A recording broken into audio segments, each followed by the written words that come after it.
Hey everybody, this is D Hunter, bringing another action figure review.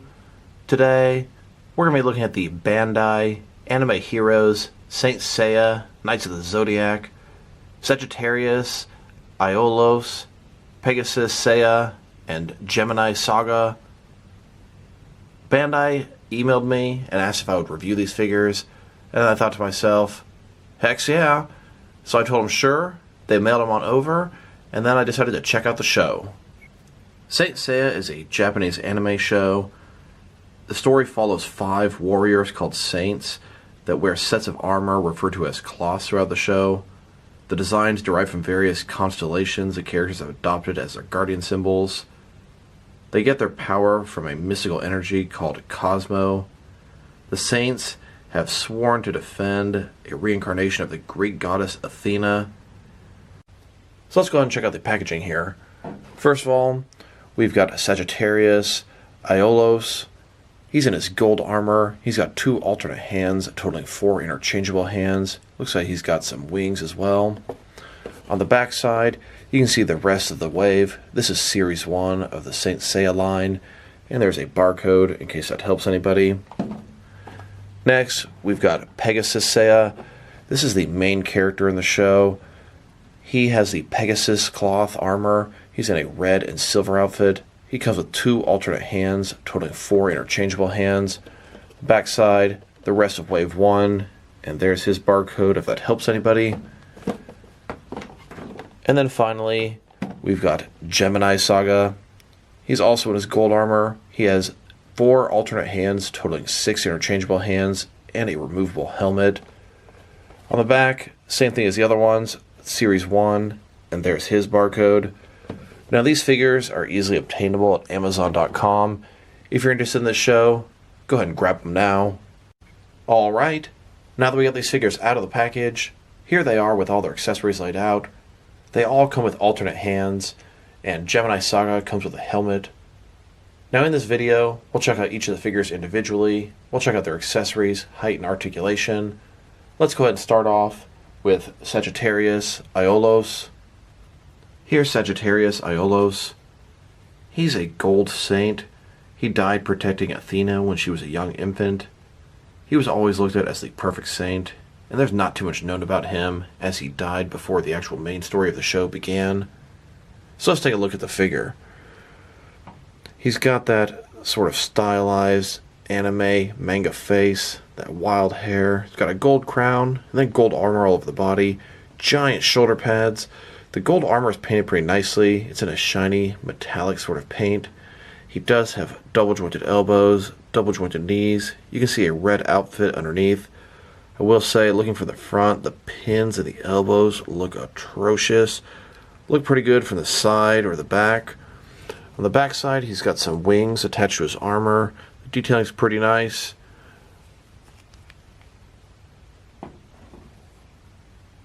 And then, here's the figure broken down as far as he can go, with all of his removable parts detached. Now let's look at his accessories. He comes with a total of 4 hands. Here he is with his first pair of hands. These are his fists. And here he is with his second pair of hands. These are some semi-open gripping hands with a pretty large grip. Now that we've taken a pretty good look at both the figure and his accessories, now let's check out his height. From bottom to top, sitting at about 6.6 inches tall, which is going to translate to a little bit under 17 centimeters.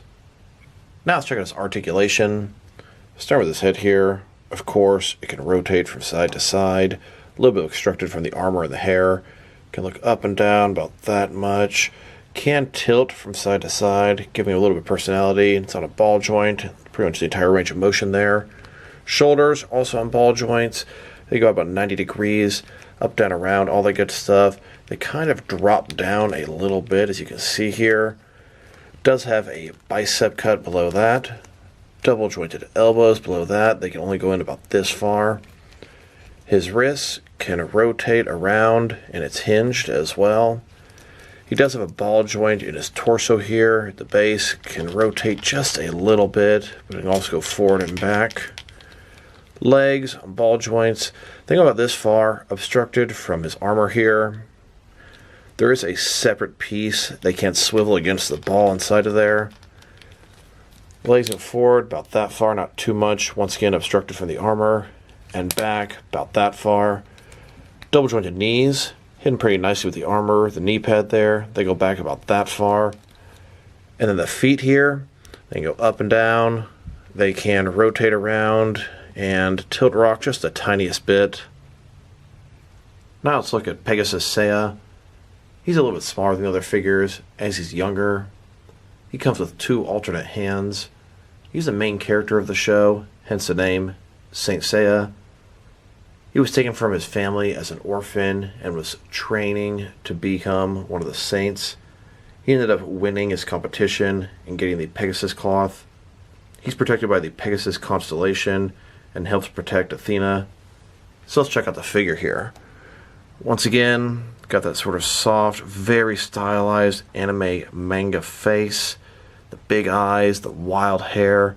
He's got a crown on his head, silver armor, broad shoulder pads.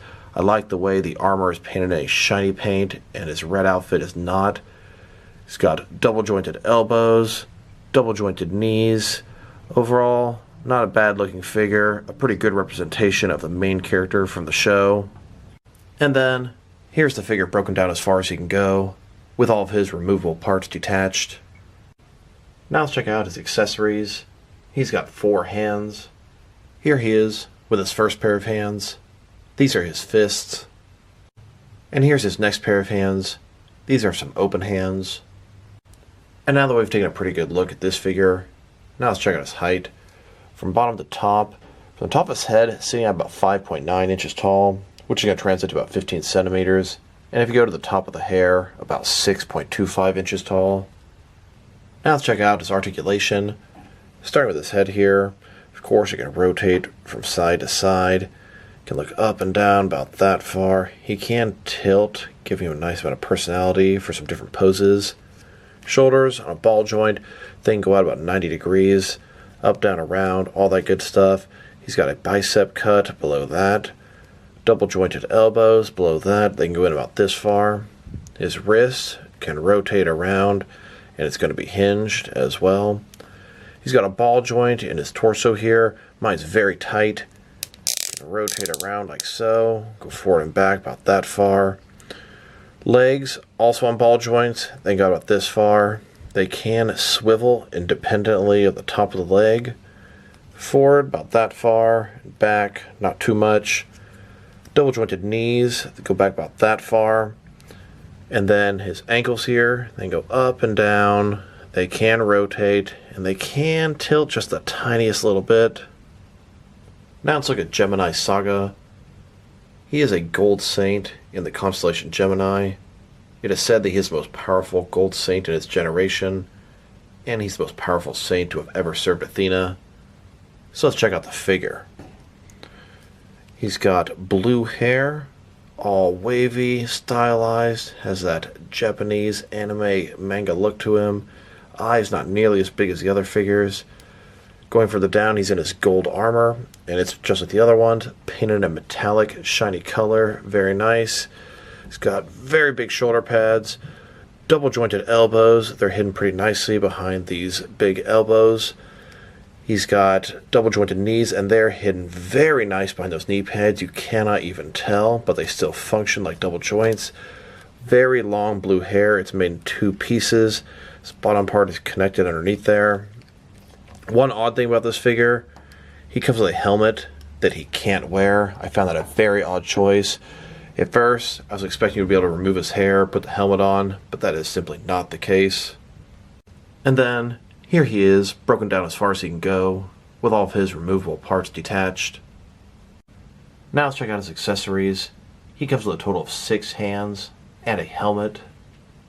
Here he is with his first pair of hands. These are his fists. Here he is with his second pair of hands. These are some semi-open gripping hands with a pretty large grip. And here's his third pair of hands, pretty similar to the last pair. They're semi-open gripping hands. But on these hands, his back fingers are a little bit more inside, allowing him possibly to hold his helmet. Now let's check out his helmet. It is gold, just like his armor. It's got a logo at the front. Looks like it would be able to fit over his head if it wasn't for his hair. I thought maybe his hair would be removable and you could put the helmet on, but that is not the case. This is simply an accessory for him to hold, not to actually wear. A little bit disappointing there. And here he is, holding his helmet. Now that we've taken a pretty good look at both the figure and his accessories, now let's check out the height of this guy. From bottom to the top of his head, sitting at about 6.25 inches tall, which is going to translate to a little bit under 16 centimeters. And then if you go to the top of his hair, sitting at about 6.6 inches tall. Now let's look at his articulation. Starting with his head here, it can rotate from side to side, but the hair prevents it from going any further than that. You can look up and down about that much, not too much there, and you can tilt just a littlest bit from side to side. Shoulders on a ball joint, it can go about 90 degrees, up, down, around, not too much forward as the armor is blocking it. He does have drop down shoulders, you can see him going up and down inside of there. Let's see if we can get a better look at that. He's got a bicep cut below that, double jointed elbows below that. His wrist can rotate and it's hinged.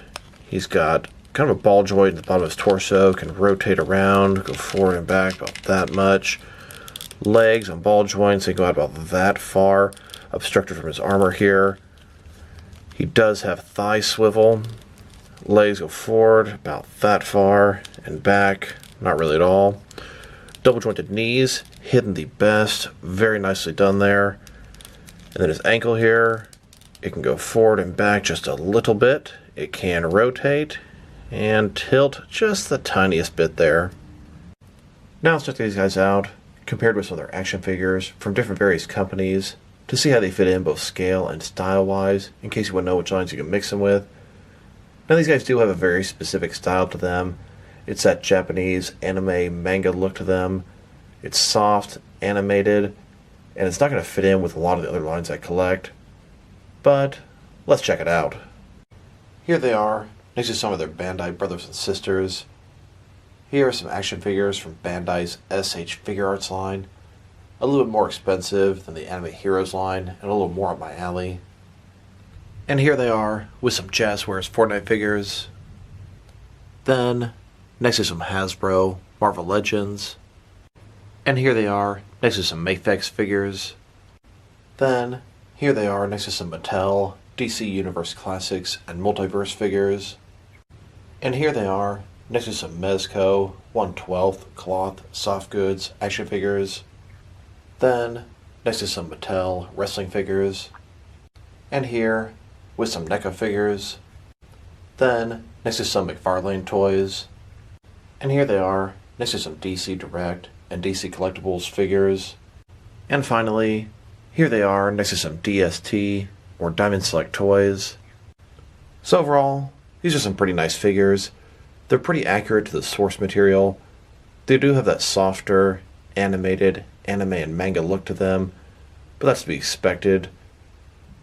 Now, anime is not my forte, but I watched a few episodes of the show, and it wasn't that bad. I wanted to make sure I understood the source material when talking about these figures. I'll say their articulation is fantastic, pretty nicely done, except the armor hinders some of the articulation. Their accessories are pretty weak. They only come with extra hands and the pretty much useless helmet. I do like to scale the figures. They're that 6.5 inch. Pretty much anything from Marvel Legends to Mattel DC figures. Medium sized 6-inch scale. Overall, if I were to rate these figures, I'd give them a 6 out of 10 as a set. I think my favorite one is the Gemini figure. So this is D Hunter. Thank you guys for watching this video. If you liked the video, press like below. If you have anything you want to say about the video, add to the comment section. If you want to see additional action figure reviews from me, press subscribe. I do appreciate when you do that. Once again, this is D Hunter. Thank you guys for watching this video, and I will talk to you guys real soon.